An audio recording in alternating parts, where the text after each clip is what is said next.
In the chaotic scene in the capital's alley, Ned Stark and his men confront Jaime Lannister and his guard.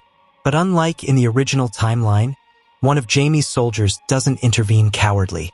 Ned, sword in hand, takes Jaime on firmly. They exchange blows, with Jaime demonstrating his well-known skill, but Ned maintaining his solid stance, the result of years of battle. After a brief, intense exchange, Ned manages to disarm Jaime, forcing him to retreat with his pride wounded. Before the situation escalates, soldiers from the city arrive and end the conflict. Shortly after this confrontation, Ned is summoned to the throne by order of Queen Cersei on charges of treason, set up by Littlefinger. Surrounded by the men of the guard and betrayed by the one who claimed to be his ally, Ned, instead of bowing, raises his voice before the Iron Throne. "I demand trial by combat," he declares firmly, surprising everyone. The room filled with murmurs, but Cersei kept her cool and accepted the request, confident in her choice of champion. "My brother, Jaime Lannister, will fight for me," she announces. The decision postpones the execution of Ned, who is escorted up the steps of the throne and into the black cells of the Red Keep. Even in the darkness and humidity of the prisons, Ned stands firm. He hasn't lost his honor or his conviction. There, alone, he remembers the words of his sister Lyanna and the secret he swore to protect. "If this fight is my last chance, let it be in the name of truth," he whispers to himself, determined. Meanwhile, rumors of the demand for trial by combat spread quickly through the streets of King's Landing. People begin to comment on the courage of the Lord in the north. Inside the keep, Cersei plots ways to ensure Jaime's victory, while Joffrey smiles with derision, believing that his uncle will humiliate Ned in front of everyone. Ser Barristan, on the other hand, begins to observe everything with trepidation. "This trial could change the course of the Seven Kingdoms," he comments to a nearby guard.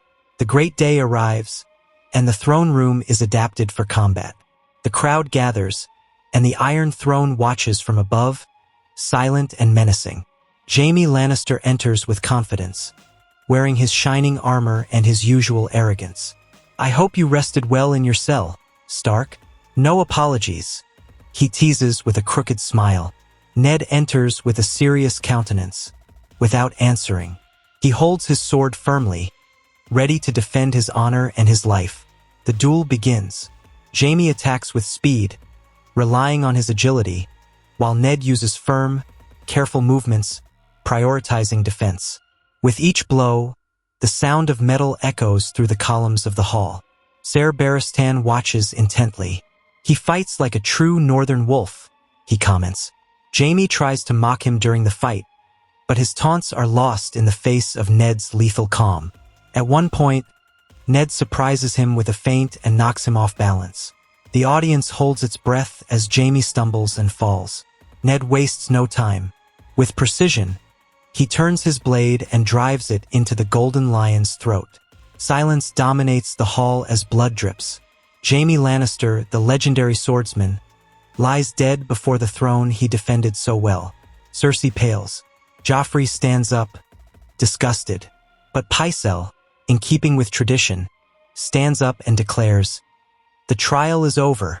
Lord Eddard Stark is innocent." Ned turns calmly to those present. "In the name of justice, I demand the arrest of those who have manipulated the crown for personal ends," he declares. Ser Barristan, respecting the result, orders that Cersei, Joffrey, Littlefinger, and Pycelle be taken away. The King's Guard obeys. The mood changes completely in King's Landing. For the first time in years, justice prevails over the Game of Thrones. And Ned, still not smiling, takes his first step towards control of the capital. With control of the city in his hands, Ned fulfills his promise. His first move as interim leader is to send sealed messages to Stannis Baratheon, revealing the truth about Cersei's children and recognizing him as the rightful heir to the Iron Throne. The crown rightfully belongs to Stannis Baratheon, brother of the late King Robert, he writes. This decision marks a definitive break with the Lannisters, now discredited and weakened. Meanwhile, in the north, Robb Stark, aware of the events, marches with his men. With the alliance of Roose Bolton, he takes on Tywin Lannister's army, which is trying to gather strength to avenge Jaime's downfall. The Battle of Red Branch Fields is bloody, but the Northerners prevail. Roose, despite his coldness, respects Robb's leadership, and together they humiliate the Lannister power on the battlefield. Shortly afterwards, Stannis arrives in King's Landing. Without resistance, he is welcomed by Ned, Ser Barristan, and the remaining advisors. The people, tired of manipulation and tyranny, acclaim him. In the throne room, he is crowned king of the Seven Kingdoms. "I swear by light and steel that I will rule justly," says Stannis in front of the crowd. Ned, in front of everyone, hands him his sword and kneels. "My allegiance is yours, your grace."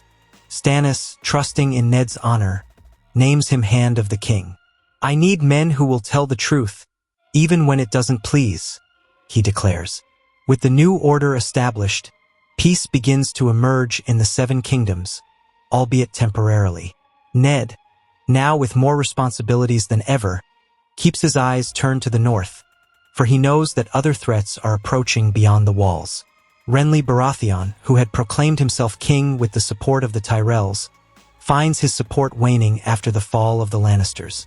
Mace Tyrell, fearing reprisals from Stannis, begins to withdraw his men discreetly. "There is no future in supporting a crown that was never yours," Olenna Tyrell says quietly to her son.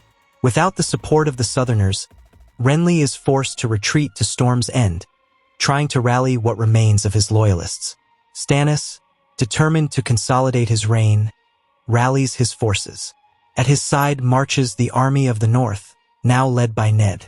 "It is not for ambition that we fight, but for stability," says Ned to his men. The campaign against Renly begins, and the armies march rapidly south. Meanwhile, Renly prepares his defenses, knowing that his older brother will show no mercy. "I've always been more loved, but he has the right," he admits to Loras Tyrell. The battle is fought on the outskirts of Storm's End. Renly, though brave, is captured alive after his cavalry is cut down by a combined maneuver between the Northmen and Stannis archers. In the campaign tent, the Baratheon brothers face each other. "You're beaten, Renly," says Stannis coolly. "So kill me and call me a traitor," replies Renly. But to everyone's surprise, Stannis puts his sword away. Despite the protests of Ned, who sees Renly as a possible future risk, Stannis decides to spare him. He rebelled against Joffrey's lie. "That, at least, is worthy of some clemency," he explains. So Renly is appointed Lord of Storm's End, with the promise of eternal loyalty to his new crown. The decision divides opinion, but temporarily strengthens ties within House Baratheon. As Hand of the King, Ned begins to investigate threats beyond the wall. He sends ravens to the Night's Watch and receives disturbing reports about the White Walkers. Faced with the growing threat, he proposes an unexpected alliance to Stannis. Pardon Daenerys Targaryen and bring her into the Seven Kingdoms as an ally. "She has dragons, your grace. They'll be useful against the coming cold," he insists. But Stannis is adamant. Fire doesn't quench heresy. She's a usurper. Despite his refusal, Stannis decides to use the situation to his advantage. He orders Renly to set out with an army and confront Daenerys in Essos, weakening his enemies without directly committing himself. Renly leaves reluctantly, aware that he is being used as a pawn. The confrontation at Storm's End takes place months later, with a costly victory. Daenerys destroys part of the army with her dragons, killing Renly, but loses much of her strength. Stannis' fleet, now allied with the Greyjoys, intercepts Daenerys. The naval battle is brutal. Drogon survives, but Viserion and Rhaegal are felled by scorpion beasts. Rhaegal, before falling, burns part of the Red Keep, killing Stannis. Daenerys, seriously wounded, does not survive. Drogon, in a rage, flies to King's Landing and destroys the defenses, but is paralyzed in front of Jon Snow, allowing Jon to climb on him, thus starting a new alliance with his new rider. In the face of the chaos, Ned reveals Jon's true origins. "You are the son of my sister Lyanna and Rhaegar Targaryen," he says quietly. With Daenerys dead, Jon is the only heir with legitimate Targaryen blood. He takes the throne reluctantly, but with the support of the people and the North. Under his command, the humans finally join forces and defeat the White Walkers, ending an era of fear with fire and steel.